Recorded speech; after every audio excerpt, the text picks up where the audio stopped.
Nagsimula ang Davao Metro Shuttle bilang isang lokal na serbisyo ng taxi noong 1995 na nagseserbisyo sa lungsod ng Davao sa isang pakikipagtulungan sa pagitan ng mga negosyanteng sina Ray T. Oy, na kalaunan ay naging alkalde ng Tagum, at Reynaldo Alba. Nang makuha nito ang mga unang air-conditioned na bus units noong 1996, ang unang serbisyo nito ay ang rutang Davao-Digos.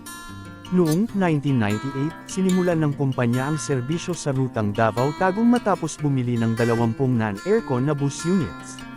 Noong 1998, muling lumawak ang kanilang saklaw ng serbisyo nang simulan nilang serbisyuhan ang rutang Davao-Kidapawan gamit ang mga Daewoo-bus. Sa paglipas ng panahon, at habang dumadaan ang kumpanya sa mga siklo ng mga pinansyal na pagbagsak at pagbangon, ang mga ruta ng serbisyo nito ay lumawak ng husto sa tamang panahon upang maisama ang Bansalan, Malita, Moncayo, Compostela, New Bataan, at Laak. Inilunsad ng Davao Metro Shuttle ang programang Go Mindanao Tourbus sa 2017, isang inisyatibo na sinusuportahan ng Department of Tourism. Target nilang ilunsad ang ruta noong Marso ng sumunod na taon na unang maglalakbay mula sa lungsod patungong Bukidnon, Cagayan de Oro at Butuan. Noong ikalawa ng Agosto, 2017, sinimulan ng kumpanya ang serbisyo sa rutang Davao-Butuan na sipit sa unang pagkakataon gamit ang mga bus ng Guilin Daewoo. Di nagtagal pagkatapos nito, opisyal na nagsimula ang operasyon ng programang Go Mindanao Tourbus ng kumpanya ng ang ilan sa mga unit nito, partikular ang mga high-deck bus na binili mula sa Zamsho. Yutong bus na natatakpan ng mga sticker ng tatak na Go Mindanao Tourbus, ay nagsimulang bumiyahe sa mga rutang Davao-Butuan at Davao-New Bataan.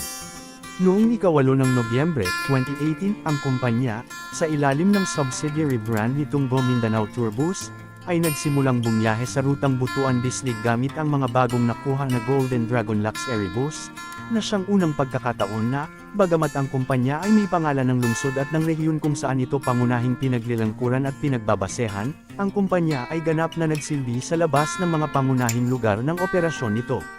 Noong ika-15 ng Hunyo, 2022, pumasok ang kumpanya sa rutang Davao-Maynila, na siyang unang pagkakataon na nagserbisyo ito sa mga lugar sa Luzon at sa wakas ay pumasok sa serbisyo sa lahat ng tatlong pangunahing grupo ng isla sa Pilipinas.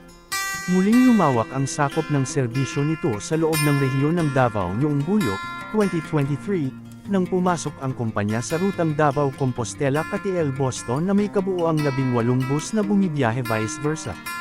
Nang sumunod na taon, ika-13 ng Marso, 2024, pumasok din ito sa rutang Davao-Catiel-Baganga na may 17th unit ng bus.